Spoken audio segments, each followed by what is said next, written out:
On en parlait en première partie de ce journal. Emmanuel Macron assume totalement la loi immigration. Le président français fustige, je cite, les bonnes âmes. Avec nous pour en parler, Pascal Brice, bonsoir. Bonsoir. Soyez le bienvenu sur TV5. Vous êtes président de la Fédération des acteurs de la solidarité, un poids lourd du secteur social, si l'on peut dire. 900 associations, dont Emmaüs, l'Armée du Salut ou encore la CIMAD, une association qui soutient des migrants. Avec nous également François-Xavier Bellamy, bonsoir. Soyez le bienvenu également sur TV5. Vous êtes député européen, membre du PPE, le Parti populaire européen, à droite sur l'échiquier politique, et vous faites partie en France des LR, les Républicains. Pascal Brice, vous vous êtes dit consterné par le vote de cette loi. Est-ce que la désolation, l'affliction est retombée après notamment les propos d'Emmanuel Macron? Non, ils sont toujours là, mais on est, ça y est, comme toujours dans l'action, aussi auprès des associations. Vous savez, le choc, il vient en fait de ce que on a besoin d'ordre. Dans cette société, en Europe, en France, nous sommes bien placés, nous sommes dans des quartiers, dans des lieux, on a besoin d'ordre. Mais cette loi, elle n'apporte aucun élément de maîtrise ni d'ordre en matière d'immigration, d'intégration. Mais du désordre, oui. Des entraves posées à l'accès au travail des personnes, à l'accès à la santé, à l'accès au logement. Et du désordre non seulement pour les personnes étrangères, mais aussi pour les entreprises qui ont besoin de les embaucher, pour les associations qui sont travailleurs sociaux bénévoles auprès d'elles, pour les rues, dans les riverains, parce que ce sera plus des gens à la rue. Donc voilà. Mais concrètement, quel point, on ne va pas tous les citer peut-être, mais... 2-3 points. Le premier, parce que c'est ça la réalité, c'est dans la vraie vie des gens que tout ça va avoir des conséquences. La première, c'est que en termes d'accès au travail, les régularisations, Monsieur Bellamy, je pense, pourra le confirmer, puisque son parti avait mis une ligne rouge en la matière. Eh bien, c'est un coup d'arrêt donné à des possibilités d'accès au travail pour des personnes qui ainsi peuvent sortir de la précarité, sortir de nos structures et satisfaire aux besoins de notre économie. Deuxième exemple, les aides au logement. On vous dit c'est terminé pour les personnes étrangères. Mais comment est-ce que vous allez pouvoir travailler, vous intégrer si vous ne pouvez pas accéder au logement? On sait très bien que dans ce pays, quand vous avez un métier à peu près normal, vous ne pouvez pas vous payer un logement sans aide au logement. L'accès aux soins, c'est la même chose. Les dispositions qui vont conduire à ce que des gens qui sont dans l'hébergement d'urgence, c'est la responsabilité de l'État de les reconduire. Et moi, je peux vous dire que je fais partie de celles et ceux qui pensent qu'un des problèmes, c'est l'impuissance dans la reconduite des personnes. Mais ça, c'est la responsabilité de l'État. Tant qu'elles sont là, elles sont là. Les sortir pour les mettre à la rue, je ne vous fais pas un dessin pour ce que ça veut dire pour les personnes, pour les associations des travailleurs sociaux et pour le désordre dans nos rues. Donc c'est la raison pour laquelle nous sommes non seulement consternés, mais mobilisés, parce que là, il y a quelque chose on marche sur la tête. Et vous parlez d'actions constructives, on va voir après ce que ça peut donner.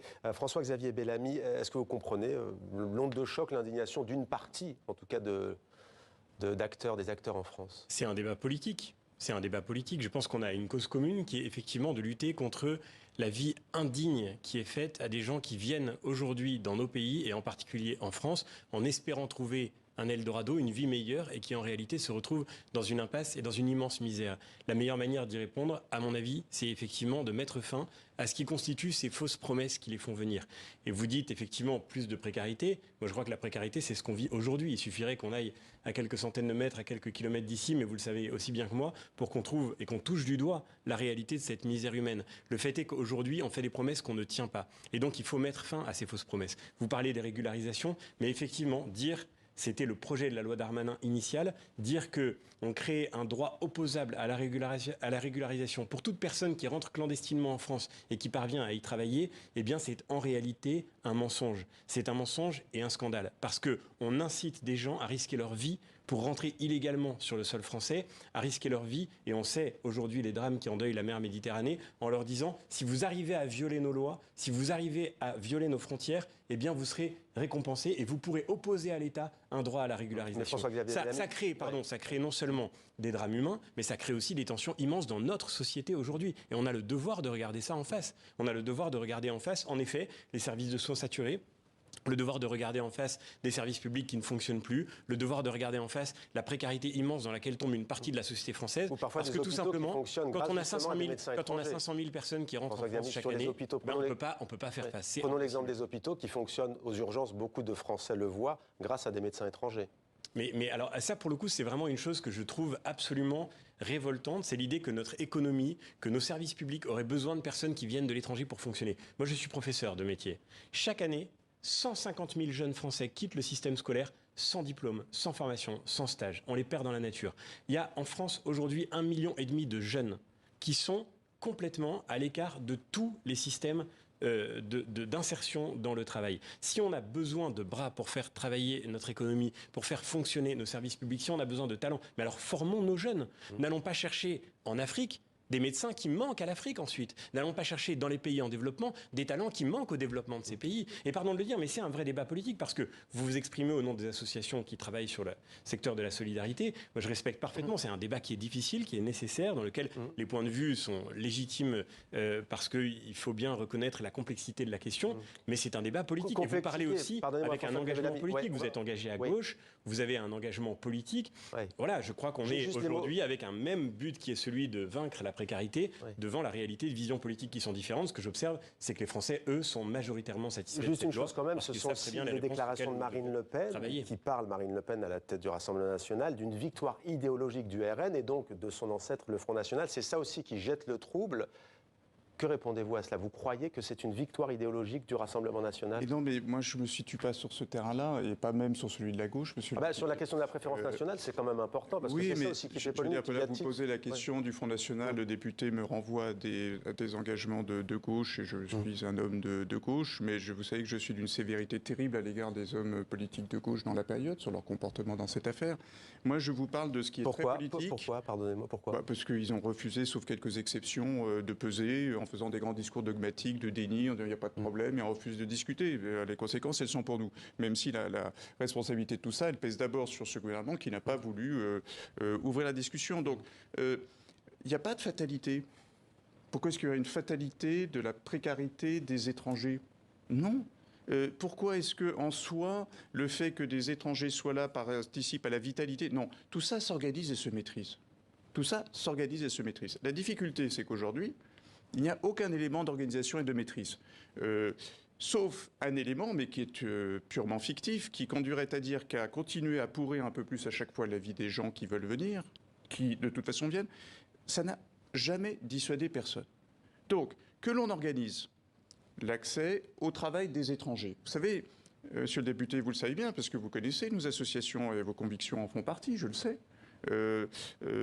Vous avez dans les associations des gens que nous accompagnons, des Français et des Françaises, qui sont dans difficulté pour tout un tas de raisons dans l'accès au travail. Nous travaillons dans l'insertion par l'activité économique pour qu'elles accèdent au travail. Il y a là des étrangers.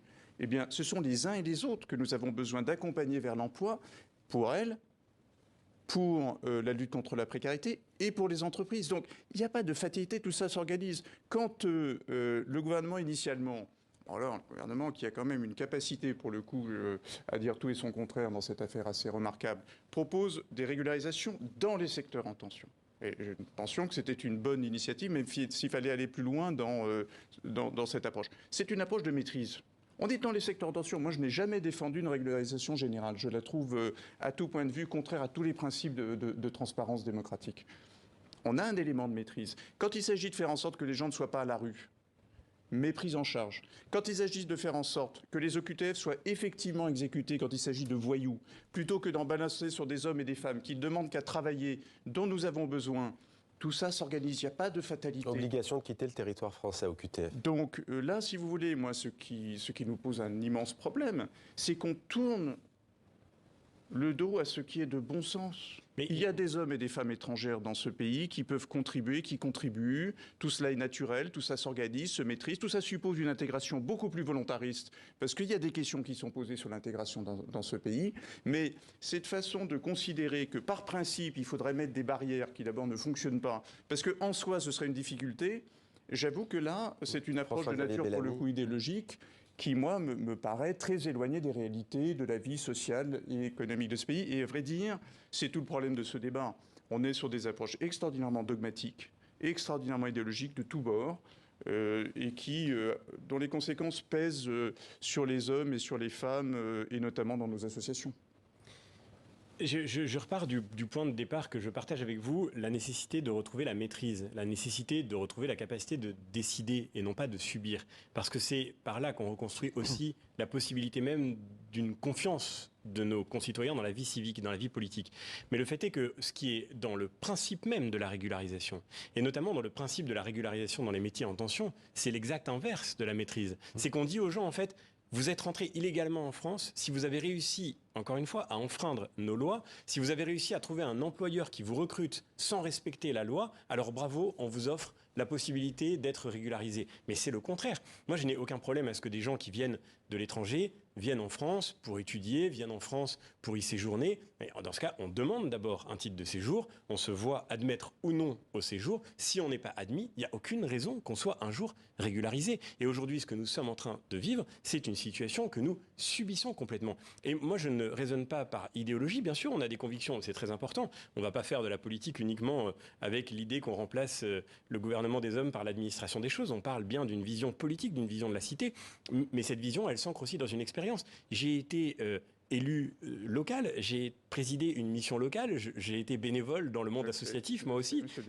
J'ai vécu avec ma toute petite expérience cette situation terrible qui fait que des jeunes qui viennent de l'autre bout du monde avec la certitude qu'ils vont trouver un avenir radieux, parce que c'est ça que leur vendent les passeurs qui aujourd'hui font du trafic d'êtres humains, eh bien ils se retrouvent en réalité dans une impasse. Alors, ils auraient été certainement bien plus utiles au développement de leur pays que de se retrouver dans l'impasse. Rapide, parce que j'aimerais bien qu'on aille en Italie, vous allez voir, c'est très intéressant. En fait, moi je partage le point de vue de M. Bellamy. C'est-à-dire que je pense que reprendre la maîtrise, c'est faire en sorte que les gens qui viennent le viennent sur des bases claires et transparentes et stables. Et c'est notamment la raison pour laquelle je suis, moi, favorable dans le pacte européen à ces centres d'accueil fermés à l'arrivée, de manière à ce que nous puissions organiser l'arrivée des uns et des autres. Même des mineurs, mais je vous poserai la question tout à l'heure. Mais pour ça, il faut ouvrir les voies d'accès, parce que toute la problématique, c'est qu'aujourd'hui, toutes ces voies sont fermées. Donc les gens n'ont pas d'autre solution que celle-là, les entreprises n'ont pas d'autre solution que celle-là. Et puis par ailleurs, il y a sur notre territoire des hommes et des femmes qui travaillent déjà et durent le travail, et qui donc doivent pouvoir le faire dans de bonnes conditions. Il faut régler leur situation, mais je partage totalement votre point de vue. Il faut cesser ces politiques qui installent en réalité du désordre et remettre de la maîtrise pour organiser la migration. On voit que c'est éminemment une question politique, vous le dites, mais aussi économique. Je vous propose de partir en Italie, où vous le savez sans doute, Giorgia Meloni a été élue sur un programme anti-immigration, et elle a dû se montrer finalement plus souple face aux besoins en main-d'œuvre de son pays. Il est question de faire entrer en Italie 452 000 travailleurs étrangers d'ici 2025, c'est-à-dire en l'espace de 2 ans. C'est la première fois que le pays rouvre ainsi ses frontières depuis 2011. Reportage signé Emmanuel Lagarde. Prendre le pouvoir en Italie, Giorgia Meloni avait misé beaucoup sur son discours anti-immigration. Il laisse entrer des milliers de migrants pour que les hommes aillent vendre de la drogue et que les femmes se prostituent. Eh bien moi, j'ai une autre idée de la solidarité. À chaque meeting, la chef de l'extrême droite italienne promettait de bloquer l'arrivée des migrants clandestins. 1 an plus tard, son gouvernement autorise les quotas d'immigration légale les plus importants depuis 12 ans. Dans l'agriculture, la restauration ou encore la pêche, 452 000 permis vont être accordés à des travailleurs étrangers entre 2023 et 2025. C'était une demande urgente des patrons italiens dans les secteurs en tension. Le pays vieillit, il ne trouve plus de main-d'œuvre. Dans la très touristique ville de Sienne, cette restauratrice qui a voté Meloni comprend ce changement de ton. Chez nous, il y a beaucoup de travailleurs étrangers. Je ne vois aucun problème pour les accueillir s'ils travaillent. Mais chez ces autres commerçants, partisans eux aussi de Meloni, la hausse des quotas d'immigration passe mal. Elle avait promis de réduire l'immigration. Visiblement, elle ne le fait pas. C'est un peu incohérent. En théorie, aucun de ces permis de travail n'est destiné aux migrants clandestins arrivés à Lampedusa. Ils sont réservés aux étrangers qui candidatent légalement pour venir travailler en Italie. Mais déjà, certains patrons cherchent à contourner la loi pour régulariser les clandestins qui travaillent pour eux depuis des mois. Voilà, France-Italie, vous l'aurez compris, chaque pays a sa propre législation en matière d'immigration, mais aussi il y a le droit communautaire. Je veux parler de l'Union européenne, messieurs. Accord, dit-on, historique signé il y a quelques jours. Nouvelle réforme sur les questions migratoires en Europe. En quoi est-il historique d'ailleurs, selon vous, est-ce le cas ? D'abord parce qu'on n'avait pas réussi à aboutir sur le sujet depuis des années. En 2016, un accord avait échoué sur cette question migratoire. Cette fois-ci, l'Union européenne se dote effectivement de règles communes et je crois qu'il y a quelques éléments qui sont très favorables. La première d'entre elles, c'est qu'on abandonne l'idée catastrophique de la relocalisation obligatoire des migrants arrivés illégalement en Europe dans les pays européens. C'était jusque-là la doctrine de la Commission, c'était ce que poussait aussi Emmanuel Macron. Je crois que la clé, c'est de retrouver la maîtrise, en effet, non plus de faire en sorte de gérer notre impuissance à maîtriser nos frontières. Donc solidarité entre les pays membres de l'Union européenne. Mais une solidarité qui ne se fait plus par la relocalisation obligatoire. Et processus accéléré aussi de prise en compte de la demande et d'expulsion aussi. Processus accéléré de prise en compte de la demande avec ces centres en effet qui vont accueillir les personnes qui arrivent illégalement sur le sol européen. Là on parle vraiment de l'immigration clandestine qui font que les personnes qui seront arrivées demain à Lampedusa, à Lesvos en grec, sur les frontières extérieures de l'Europe ne seront pas réputées être entrées juridiquement dans l'Union européenne. Donc elles resteront dans un point fixe où leur demande sera rapidement examinée et elles pourront plus facilement être reconduites. Mais si un pays comme l'Italie que vous avez cité dit attention, nous on est en crise, là il y a solidarité, donc il y a répartition des migrants. Non. Justement, la solidarité peut vouloir dire, certains pays peuvent vouloir accueillir des migrants une fois que la demande est acceptée. Mais la solidarité peut vouloir dire aussi le fait de contribuer budgétairement à soutenir le pays qui est en première ligne, ou bien à soutenir logistiquement en envoyant des personnels, des forces de police, des forces de l'ordre, ou bien des équipes humanitaires, du matériel humanitaire. Évidemment, on ne va pas tourner le dos à un pays qui est en train de vivre une situation de crise migratoire massive, mais l'aider, ça ne veut pas vouloir dire accueillir obligatoirement des migrants sur son propre sol. Il sera possible d'incarcérer dans ces centres de rétention des mineurs. Ça vous choque ? C'est-à-dire qu'il peut y avoir le bon et le mauvais usage de cet accord. Le bon usage, c'est par exemple les centres fermés d'accueil que moi j'ai non seulement défendu depuis toujours, mais même pratiqué lorsque j'étais directeur de Pourquoi vous les défendez ? Pour pas que les migrants se retrouvent livrés à eux-mêmes. Mais parce qu'il faut organiser et maîtriser dans l'intérêt même de ces personnes, l'intérêt des sociétés européennes. Donc ça, je pense que ça peut être un bon élément. La question, c'est comment vous l'organisez. C'est-à-dire que il faut que là, vous ayez une capacité après d'accueil sur l'ensemble du territoire européen. Moi, je pense qu'il faut non seulement instruire la demande d'asile, mais aussi avoir des éléments organisés et maîtrisés d'accès à la migration de travail et à la protection environnementale qu'il faut pouvoir créer. Mais il y a le mauvais usage. Et je crains que dans l'ambiance générale, c'est l'externalisation. C'est de dire, non mais les demandeurs d'asile, ils vont aller au Rwanda ou je ne sais où. Et ça... C'est ce qui se dessine selon vous. 20 000 euros, si un pays refuse d'accueillir un migrant dont la demande a été acceptée, il peut payer une amende de 20 000 euros. Ce n'est pas du tout une amende. Ce n'est pas une amende. Ça, c'est le Rassemblement national qui veut imposer cette idée. C'est une manière de soutenir. Imaginons que demain l'Italie soit victime d'une crise migratoire massive. Il faut bien pouvoir lui apporter la solidarité des pays européens. Parce que de fait, les pays de première entrée, ils affrontent un défi qui concerne tout le continent. Et donc, ce n'est pas du tout une amende. Et la preuve de ça, c'est que vous pouvez soit aider financièrement, soit aider, encore une fois, d'une manière logistique, en envoyant des équipes.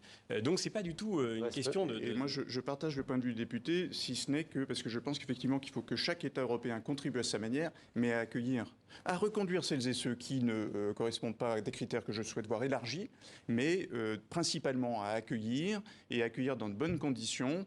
Et ça, mais le problème, c'est que je vois bien aujourd'hui l'ambiance générale, et pourtant, on voit en Italie, on est chez les fous, hein.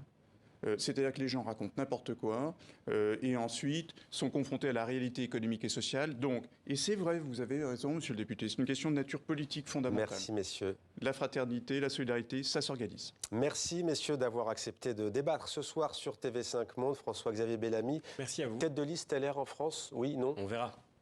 Quand ? À la rentrée, peut-être, on verra. C'est quasiment officiel. Ça viendra. Merci beaucoup, François-Xavier Bellamy. Merci également à vous, Pascal Brice, d'être venu sur notre plateau.